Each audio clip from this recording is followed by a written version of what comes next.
menam social media and actress many a call picture be so. Now it was posted by Peace FM.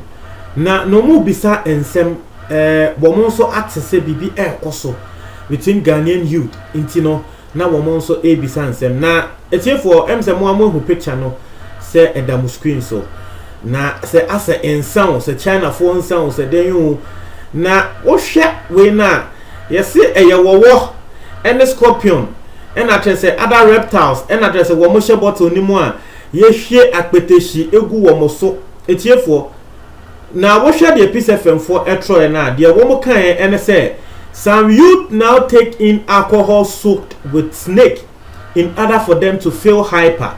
Not just as sisia no mmebunu bi a ewo Ghana ha say ensa wei ena wo mo nom ensa sebe ase wo ena say ye hwe akpeteshi egu ne ho awo no se wewu o se den yo ena wo hye bottle nim ena say yesisi a Ghana mebunu eno no mo no ma emo mo feel high ase wo bi a wa hye wi no ntisi asa wi ni tramo no eye wi ena Ghana form mebunu no yese wo mo no ma ma wo mo afele sa high no etiefo na Peace FM for a post this picture na mka say we there esum penyinsam minti bi da because me obi a me mpensa enti insan ho asem de me nim hwe efa ho eba Ghana nsensem esi news politics ne nyama ne de me nim nyama pie efa ho but insan de I have no idea because I don't like a year alcohol na eno na me yes da bi we there ma me nko comment ni mu na me nko hwe de Ghana for air can because wo hwe ade a Peace FM for post ya over 1,000 comments. It's here for na me borrow comment ni mu no.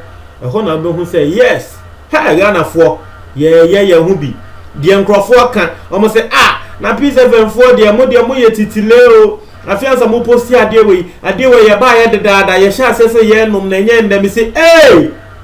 Me skra mi hu ade ne nda me wawane na tre say Ghana for bi mo sha sese wo mo nom bibi say no na nya nde. Now I just want to go into the comments and then you see what people are saying because Ebimo Crab posted pictures of them holding their own bottles of this particular same drink. Our more Cansenia yellow. There will be other can first. Was say this has been there for a long time. You can normally see them when you visit the Asian restaurants. There will be can say are they way there? I walk Ghana the dada. Now what call Asian restaurants are? Restaurants be are owned by the Asians. Obehun say BBC ewo ho. Na me de Tema. Meteno. I know a lot of Asian restaurants in Tema. Tema Comty 5, Comty 6, Comty 4 hono Asian restaurants ni de egu ho bebre. I remember very well. Embra na me bo basketball no. Na ye call Zoe Temple basketball court ni so a ho na Asia for na ye China for no. Omo ba ho a ombebo basketball no because na akoye se Temania no ho ni wo mo area. They own a lot of hotels and restaurants over there. Nti there will be can say woko any Asian restaurants bia e wo Ghana ha se a obehu ade we bi say. Na me kan na me wanwa. I remember when I was in GSS class 6. My classmate be edi aduane bae na twa say frog ayachi and eda so eye apotro and ayate sa time na ye nim say frog kra yedi later and ye better say Asia for no edi frog inti sa madam for no say our day no and I say ne papa ekoto aduane e one of the Asian restaurants bae apotro ayachi edi aduane ne so emu any apotro ayachi inti no Asians for ne there and they are reptiles in same way there. I'm even not shocked. I am not shocked. Into obi say oko Asian restaurant e wo Ghana ha say ya san sen ego ho bebre. Obi say but this is no news. Haven't you seen haven't you been to any Chinese restaurant before? It is medicinal and common among the Chinese. What of the Ghanaians who eat snake meat? If you have nothing to post, use the time to write myself. Into the obi can say Peace FM for that's why we put the any news share. We got China for restaurant ubehu na say chale ye nim de ekoso me amete he mi nim de ekoso ni nim de ekoso say China ye say coronavirus abo bi na ede mo omu because they like eating these things. Obi say this has been going down for a long while at Dansoman. You see restaurant do Dansoman friend Tian Chinese restaurant. It was Sakaman 13th Street na womo se womo ton ade we womo sanso still womo ton ema nkrofo ena wobi be posti wono nso picture of this particular same drinker wono nso ne de ehye ne car mu ena say this is my own in my car, it is not anything new, travel and see. Eno ne asema ne bakono so aka obi nso say at my hometown we put the most dangerous snakes in a bottle and pour alcohol on it with some leaves and we drink it.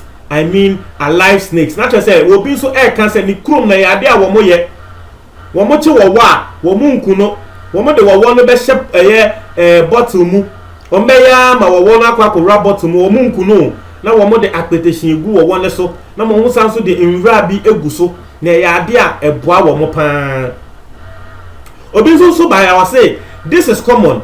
It is a Chinese made alcohol which includes scorpion and snake mixed with the first grade of local akpetation. The very first grade. I dare you, you can't take more than 2 thoughts, you will go mad. And also near some will be can say China for na eya etaye na de omo ye ne say womo che wo any scorpion na womo de egu bottle ni mu na womo de akpetation first grade na no just a to me num 2 thoughts krano eno na wodi gusu ye dugusu wi a we see 2 thoughts kra to me num because say ye effective na nye bini obi say I bought one from China, it doesn't taste good, but how you go do am? Most of my friends didn't take it, but I had one guy who consumed anything, he helped me finish it.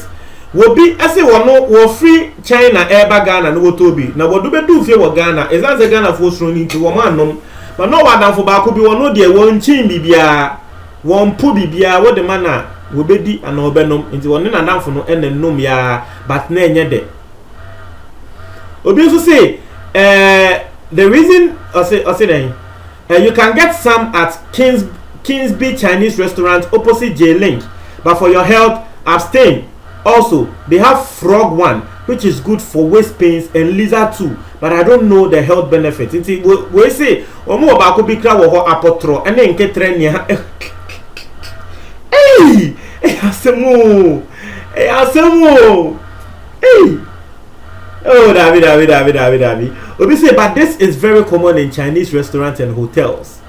It's here for ye kan be na say yanga sa ye nipa evangelist adai enso ede na no abetum was say oh adie we share eye papa munti evangelist adai de okan was say ensa we eye rough na Ghana for mumpe bi na monnom na mupe ensa na musan so mpe eye marijuana ade aye fe ni we entampe na mo fe ngu eye bottle ni mu oye ade we o wona enye enough de adai kan no so wo wona enye enough akpetation enye enough per we na fa we ni nso ehye no wo wi a no mensa no na fa wo huru wo 9 3 times fa wo huru we nim 3 times wo be hu ne say wo be ye powerful both physical and spiritual eno ni asema adai eka it was one no de wo foaso eye pa it ni followers no omo nkopesa akwanche no no monye obi say no wonder they brought coronavirus in the system obi nso na asema wo kan no obi say what is the Food and Drugs Board doing about this?